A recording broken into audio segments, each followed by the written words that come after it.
Last month, the two of us were invited up to Ubisoft Montreal for the Ubi Forward North American watch party. Joined by a few other Ubi star players, we had front row access to what's next at Ubisoft. This week, we're taking a look back at the craziest 72 hours in Nick and Mitch history. Welcome back to the Riders Report.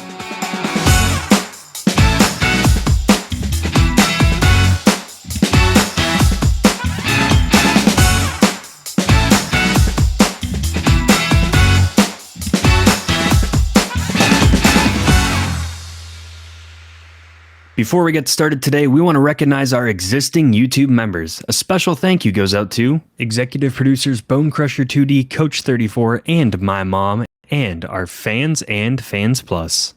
If you'd like to become a member for as low as 99 cents a month and help support our channel, you can hit join below to learn more about perks like early access to the Riders Report, emojis and badges, a members only video per month, sneak peeks, and more. If you missed the show last week, Riders Republic put out a community update with some minor news about the game. So if you want to learn more, you can check out the links down below. They have a post over on Reddit and the Ubisoft blog. In the few weeks, we do have TFG Director Mode, where we will be going through 8 of the best Riders Republic edits so far to date. So if you want to find out who takes home that first TFG Gold for an edit competition, you can tune in Saturday, October 29th at 12 p.m. Eastern.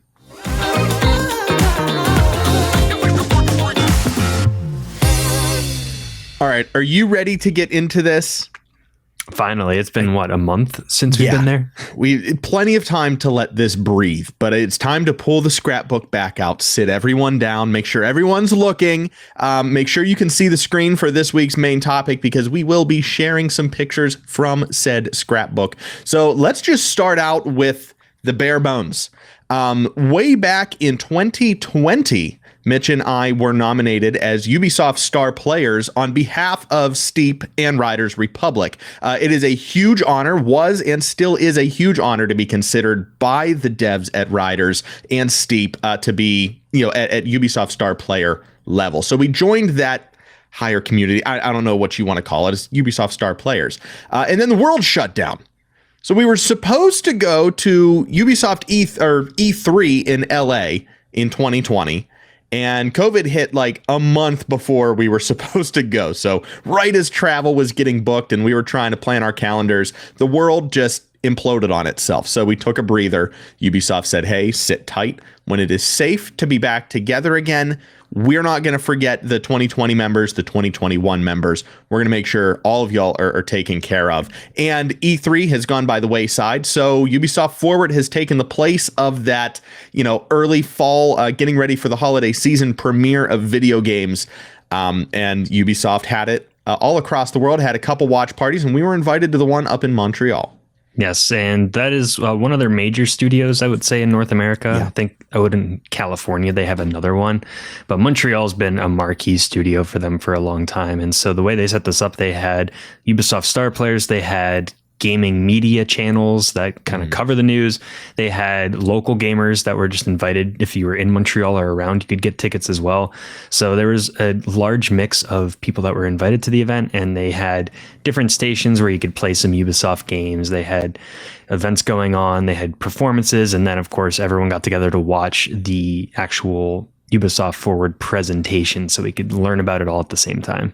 Yes, and before we get to the day of the moment where we walk into the studio and get to enjoy everything that is Ubi North America, I want to start with the first time that you and I got out there. Now, this was a quick weekend. It was fly out on a Friday, event on Saturday, and Sunday morning, we were on a plane back home. It was not even 72 hours in Montreal. It was tight.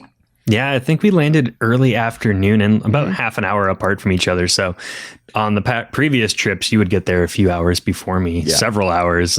So we left the airport together. Montreal, very kind of easy to get around. So we just headed to the hotel.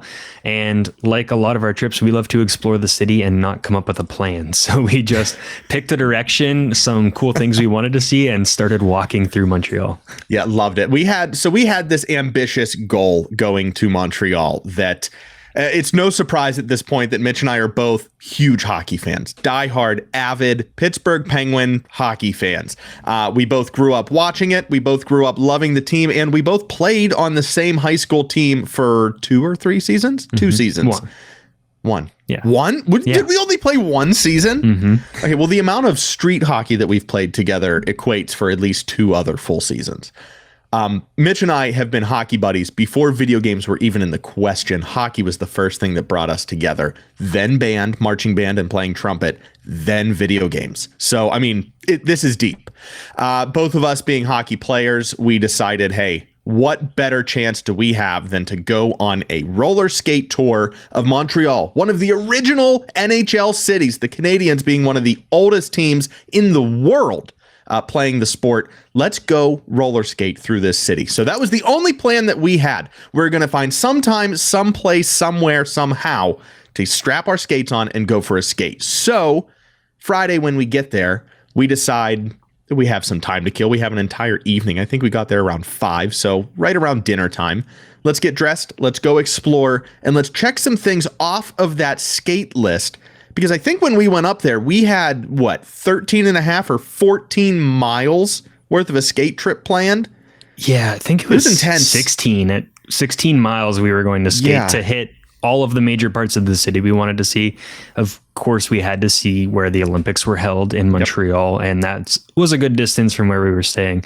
And then we wanted to see some of the island, Old Montreal, which was the original city, the Bell Center, and downtown. So Friday night, we decided, let's do Old Montreal and downtown. So if our skate, we need to cut it short, getting tired, we can just skip that whole western part of the route. So we headed to Old Montreal, which is a lot like older European cities. Reminded me of Annecy when we were there with the cobblestone and some narrow streets and a lot of restaurants to go to. So we have some pictures of that, and it was a gorgeous place to walk around. The weather the whole time we were there was like 70 and sunny. Yep. That was perfect. Yeah, not a cloud in the sky. You can see in a couple of those pictures from old Montreal. But then we stumbled on a rock and roll bar. I don't know. The theme of the bar was the theme of the bar. We knew that they had poutine on the menu. And if you are not hip to what poutine is, it is a Montreal staple that has now spread like the plague through the United States as well. It's like the trendy thing here in Baltimore is to have a poutine joint, open somewhere downtown. Anyway, it's French fries with gravy and cheese curds on top. And then you throw in meat and whatever else you want. But that's the base. Very similar to a tartiflette, just another variation of a starch, grease, and a starch, a liquid, and a cheese, a dairy. So it's phenomenal. I mean, just look at the pictures right there. They speak for themselves. They're amazing. Yeah, you can't beat that. And I got smoked meat on mine. You got some onions, I believe. Yeah, they mine had was like 10 different types of poutine at that restaurant. Yeah, mine was like caramelized onions and mushrooms, and you had smoked meat, which is another thing Montreal is known for. I didn't know that, but ended up having it at Ubisoft the next day. But regardless, this meal is fit for like skiing. Like you're supposed to drink this. You're supposed to eat this meal when it's like -40 outside. You can't feel anything, and you just need all of the energy and the warmth in the world. You eat something like this. It's the equivalent of eating 2 cinder blocks. So we ate this. We filled up. We felt the weight in our stomachs. Like we knew that we messed up, but we decided to trudge on, continue on through our tour of the city, which wasn't super hilly, but there were some light obstacles. So the walk was slow after dinner, after Old Montreal, as the sun went down. Yeah, but I mean, that was fine too. We were definitely feeling the poutine was a little much finishing it, especially to want to stop at other places along the rest of the night. Especially we had like 2 or 3 beers there as well. So we picked a very filling drink and then we just ate sludge, which it's the most delicious sludge ever. But yes, still. Yeah. So then we finished Old Montreal, just walked through some of the shops, went into downtown, saw some of the bigger skyscrapers, and then we had to go to the Bell Center where the Montreal Canadiens play. And then we found out that they have a bar on the outside of the Bell Center that has a window to the inside of the concourse where you walk through. So we stopped there as well. Yeah, I mean, that was just pure luck. Like, we stopped, they had this nice courtyard. You can see it there. Just really nice. A lot of memorabilia outside. It's your basic stadium courtyard. And as we're like, okay, cool. We got all of our pictures. We saw all the outside. Cool, good deal. We're walking past it and you see a door. Someone walked out of a door inside of the arena. It's like, hang on, hold on, rewind. What's going on in there? We step inside and it's a full-on bar. If you're from the States, it had the vibe of like a small Buffalo Wild Wings. Just a very, it felt like a very commercial bar. But yeah, like Mitch said, we sat down right at the bar. And as we looked across the way, we saw a big glass wall. And it was the actual main concourse of the Bell Center. So super historical rink, historical team. All in all, it was just, we had a moment. We both geeked out and enjoyed one more beer along our trip that night. So yeah, that was such an incredible, I don't want to call it a mistake, surprise. Yeah. It was an incredible surprise. But we weren't done yet. We still had, this was very early in the night. It might have been 7:30, 8. And the city, as we came to learn, does not turn on. They do not start to turn up until like 10:30 or 11. So we had plenty of time. This was the downtime. Everyone's getting ready to go out while we were able to stroll deeper into the city. And we were getting into the Montreal Art Festival, which was running, I believe it was one of the first days of the art festival that we were there. So everything was just getting set up. And that was the district we were walking through to go back towards the hotel. So we passed a stage with this massive, like, 3 or 4 story ring that just had some ominous music and smoke playing. I think they were testing out some of the systems, but it was like a weird artifact that was there. I think they were doing a stage and a performance several days after that. So they were just getting started. And then the arts area, of course, they had that all lit up. They had some different displays and performances, and everyone was just hanging out in that area, just like almost like a park. But at nighttime, you don't see that too much in Pittsburgh. And like everyone was out playing games, playing cards, just chilling with their friends outside in the city, which was cool. Yeah, that was the craziest part for me. Baltimore is the same way. Late at night, there's a different emphasis on public interaction, public space in Europe and in Canada, where they take the time to make it very friendly and welcoming for you to just get out there with your friends, sit down and enjoy something. Parks and different features like that in Baltimore feel very cramped. They feel very constricted. And if there's more than one group hanging out, you don't want to be there because you feel like you're overtop this other group.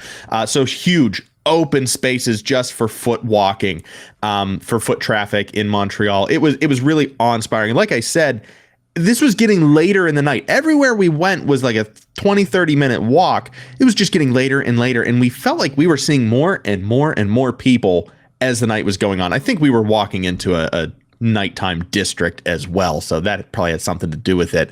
But the next stop along our path was the Basilica of Montreal, the Notre Dame Basilica of Montreal, which was where the art festival was really in full gear. You had the Modern Museum of Art there, you had the Basilica, and all of the bars that go along with that. So this was really that central hub that we were talking about. Really took us back. Super bright, colorful, the whole thing. It was a party. Yeah, we saw a couple street performances too. The one that, I had to go there. There were people dressed up as rats or moles or something, just parading through the street. And some of them had glowing heads. It was cool, but like kind of creepy, especially if you've been out late at night. Cool's not the word. We can just take a second, or if you want to boost the audio, however you want to do it. The audio on this video, you can kind of hear the music. It was weird. It was very French, like turn of the century French art style. Like it was bizarre. There was no explanation. There was no one holding a plaque. There was no one walking around telling you, oh, this is the group of so-and-so. They do this. They had one leader who was not dressed as a mouse rat person. Some of them had their faces were glowing. Some of them weren't. At first I thought they were just like animatronic. And it's like, no, those are people dressed up in there just trudging along down the street. No rhyme or reason, no bigger art display, just that was their night. I did not like this, and I was very vocal the whole time. Mitch, you seemed to be lost in the art for just a second, but I was ready to burn it with fire. I thought it was cool. you just don't see all that too often. I hope it was part of the arts festival. I also hope maybe that's just what some people do on the weekend on a Friday. That's just their thing that they like to do. And then we headed after that to kind of the Latin Quarter, and they were having a welcome back party for all of the college students because school started in session. So it was like wall to wall people in the street, and they had Just Dance set up outside one of the bars in the waiting area. And I'd say 100 kids all dancing at the same time. It was like a whole event. 100 is light. I would say, yeah, at least 100, if not 150. It was like a concert vibe. Like it was like a concert mosh pit. And before, so like the Latin Quarter is all on a hill. So we were walking up the hill, so we couldn't see the television. We just saw a bunch of kids in the street, all kind of just bumping and going. You know, of course, the music's bumping as well. But as we get deeper into the crowd, we see there's just one like 50-inch television sitting right in the middle there. And they're all watching Just Dance 21. I can't remember the songs, but it was incredible. So that was just, it was funny. We really thought that it was, you know, maybe this is something about Ubi Forward. Maybe it's Just Dance. It's a Ubisoft title. No, just a bunch of kids enjoying some beer, enjoying some alcohol, and getting ready for the start of their semester. So that was another huge surprise. We stuck around for one or two songs, and then we headed back. We tried to walk around and maybe find one more drink before the night ended, but around 11 o'clock, all of the nightclubs were starting to open up. So the lines were long, people were anxious to get in there, and there was just nothing left for us to do as we made our way back to the hotel. So we packed it in for the night and got ready for the morning, which was really where the party kicked off. Yeah, we knew at the end of the night, too, we were planning to get up early for this. So we decided to settle in because I think we got up at 7:30-ish. Yep, just about. Right? And wheels on the ground at 8. That was the plan, yeah, because we had to be there by 1 or like just after 1 to get to the event. And it was probably like a 40-minute trip taking the subway and walking. So like we had to be back at the hotel by noon. So we left at 8 a.m. to start on our almost 4-hour skate. Did a little bit of walking at the very end, but the big ambitious goal. So I'll have the video playing in the background of just us skating through. The city was laid out very well for it. They have bike lanes everywhere. So you could just skate along the street, get around, and it's pretty flat. There's like one slope in Montreal that just goes from the top of the city to the bottom, and a beautiful morning for it too. I mean, went through some of the parks early on, and our main goal, which is where we headed first, was the Olympic Stadium. Yes. Yeah. And along the way, you're going to see pictures as well. All of the art and the graffiti that were, or I guess murals, not graffiti, that were featured on some of these buildings. Just the mix of the old and the new. You know, again, you don't get a lot of that in the States. It's either dying decrepit, it's been renovated, or it just looks like crap. Montreal embraces the old, they embrace the new, they live in harmony. And like you said, Mitch, the public transportation, bike lanes and accessibility for, non-conventional travel was just top notch. This also, it was a wonderful city for both of us to explore on skates, taking it slow and kind of absorbing all of it, because it was also very industrial. The area was, built on steel and, steel mills and all of that, which from Pittsburgh and Baltimore as well, both blue collar towns, that kind of resonated as well. So it felt like home. It felt like a trip. We felt at ease. We felt welcomed skating through the city. Hit a couple pebbles, some construction here and there, but yeah, you just could not beat this. The starting in the parks, warming up, and then hitting the streets to make our way to the Olympic Stadium, and slowly seeing the Olympic Stadium rise up through the horizon, through the buildings, was something I will never forget. They have this outside of the Olympic Stadium, that giant tower that leans at, I think, a 45-degree angle. Yep.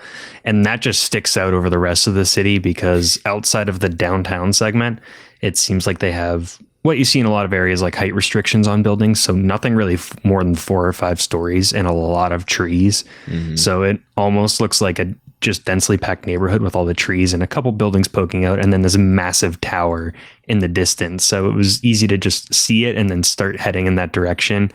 And once you get up to it too, I mean, the way we came led you right to the podium that they have outside, and then where the flame was, the Olympic rings, and then you can see the stadium and the tower in the background. Yeah. No, that was just that we took a moment. We just stopped. Our legs weren't hurting too much by the time we got to the Olympic Park. We were still on the uptick, still making our way on the first. This was like sector 1 of our journey. So we had finally made it. We took a little breather just to absorb at the moment and, take it all in. And as we started to head around, we wanted to do a big circle around the entire Olympic complex before we headed further down the hill. We stumbled upon the Vans World Tour, the skate park that they built right at the foot of the Olympic Park. It was so cool. And there weren't many people there. It was maybe 9 a.m. at that time. Scooters. But yeah, there were some scooters. But it's a really cool Vans skate park, kind of like the BMX section that they just added in the game. Yeah. It has that kind of bowl and then a little bit of a street course around. And I think they added it a few years ago when they brought Vans in. It was a newer skate park. Mm-hmm. But, a great place to put a skate park, obviously right next to where the Summer Olympics were held. It's just a great way for kids to start skating and then, want to go to the Olympics. And I loved the setup that they had there for that. Yeah. The ambiance was perfect. And it really made me want to, we packed our hockey skates instead of our aggressive skates. But if I was packing aggressive skates, I would have needed all of my pads and my helmet and everything else. So yes, I was upset that we couldn't hit any of the decent features here in the park, but we did skate around on that glass-like concrete with the roller skates, and it was just perfect, top tier. Then we decided, it was time to do the big old circuit. So we started making our way around the stadium to see what we could see. And we got to the other side. The entire other side was where all of the action was taking place with all of the different medals, memorials, another set of rings, the whole kit and caboodle. Had obviously a few of the smaller stadiums for the smaller sports in the Olympics. They had different monuments. They had the winners of all of the medals, which was really cool in all the events. And after, we toured around that for a little bit, we couldn't go inside. They still have a swimming pool, but not too much to do. We decided we did have enough time to go all the way back to downtown and then across the bridge to the island, which is where they held some of the other events in the Olympics, and they have like a giant glass dome that kind of looks like Epcot. And we thought, how bad could the bridge really be to cross over? Because on Google Maps it said, yeah, you can bike across that if you want. So we started on the bridge and realized it was not pleasant. When Google Maps says that it's a moderate ride, they're talking about bikes. Mm-hmm. They're talking about bikes with gears. They're not talking about people with tiny little wheels strapped on the bottom of their feet. It's like running up a flight of steps for 20 minutes. Nonstop. Steps don't end. You just got to keep going.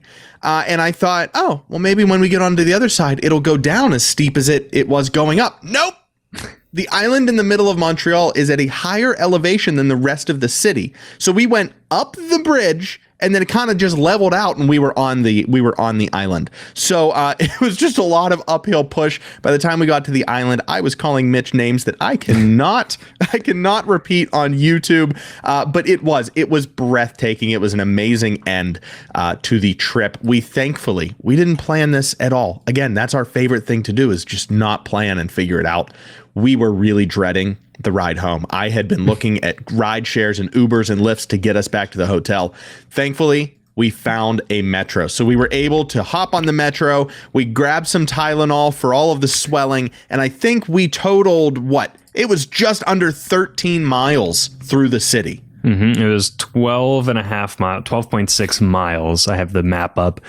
2 hours of actual skating time or moving time on Strava.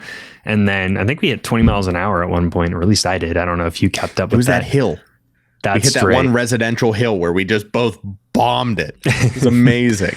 And so we just kind of got all over Montreal that we wanted to see. And the island was a great place to do it because you get to look across the water to the city, and they had some sculptures over there. And then, of course, took the subway back, stopped, got some burgers at Harvey's, and then, A&W. It was A&W. And then got back on the subway and got off right at the hotel. So we didn't have to do much more walking. Yeah, it was, that was a bucket list trip for me. Even if Ubi Forward was canceled, the skate alone was worth its weight. Can't wait to go back up. Can't wait to do the skate again. Maybe, reconsider some of our decisions on that route. But anyway, it was time to head back to the hotel, get ready, get changed, and get over to Ubisoft Montreal for Ubisoft Forward 4. So we got there a little late. We missed the shuttle. We figured it out on our own. The skate was worth it. But by the time we got there, we were able to grab some themed drinks. I believe I grabbed a Skull and Bones, which was spiced rum with some lime in there. It was pretty good. And I forget what you grabbed first, but I think the Just Dance with some gin and strawberry and cranberry, I believe. Yeah. They had the themed drinks and other drinks that you could just pick up, some local beers and food up. They had the poutine and Montreal smoked meat up top, of course. So you could grab that all throughout the event, walk around, play a lot of the little game stations they had set up.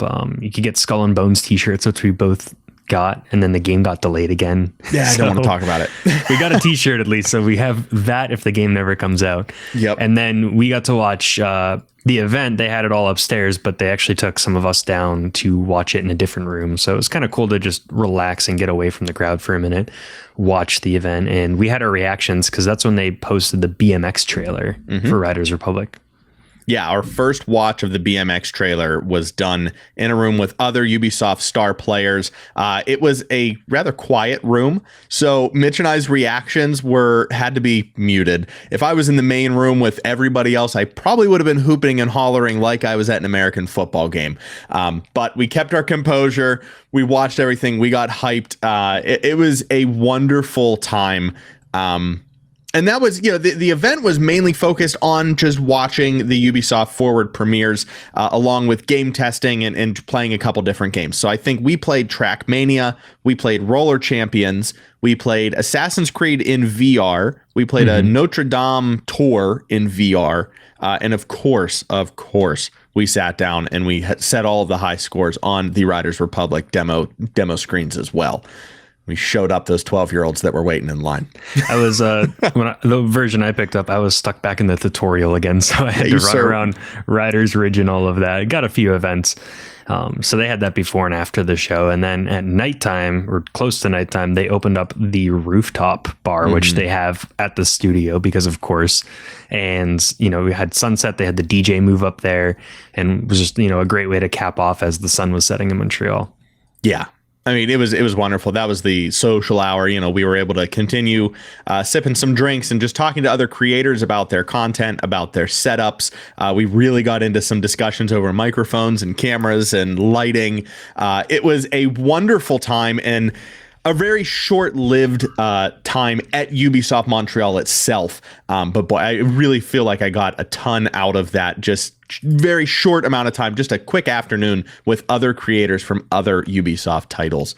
It was wonderful. We saw maybe the best sunset that I have ever seen in person to boot. So just a wonderful time in Montreal. And then the next morning, we woke up. We made our way to the airport, and we said so long and headed our other ways. Literally, we got to the airport together. You walked one way, and I had to walk the entire other way. So it was just, we got there. Okay, it was done.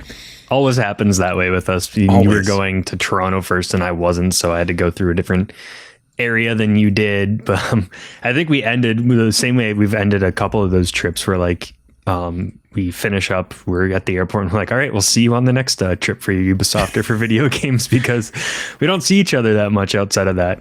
We went, or an event like a concert, something is usually why we're coming together. So like, see you at the next crazy thing. Yeah, I mean, so, thank you, just to close all of this up once again. Thank you to Ubisoft, not only for this most recent trip to Montreal, but also our first trip a couple of years back, 2017, going to Annecy, France, that studio there where they worked on Steep and Riders Republic. And then following that up in late 2017, our trip to Poland for the Steep Road to the Olympics Grand Finals for the 2018 Pyeongchang Winter Olympic Games, and then Ubisoft Forward up in Montreal. We have been able to travel the country, travel the world with one another with this video game. So thank you to Ubisoft for all of that. Ubisoft did pay for the entire trip in full, minus that poutine that we slugged on the first night. Yeah, we didn't get a poutine budget, unfortunately, but I'll take the rest of it, Yeah, that's the one suggestion I left in the box whenever we left was just poutine allotment, daily poutine allotment, please. The waiters laughed when it was my fourth time going back up to the build your own poutine bar at Ubisoft. They're like, what are you? And I looked at the one, I said, I'm an American. They're like, oh, okay. All right. Yeah, here you go. Extra gravy on this one. It was wonderful.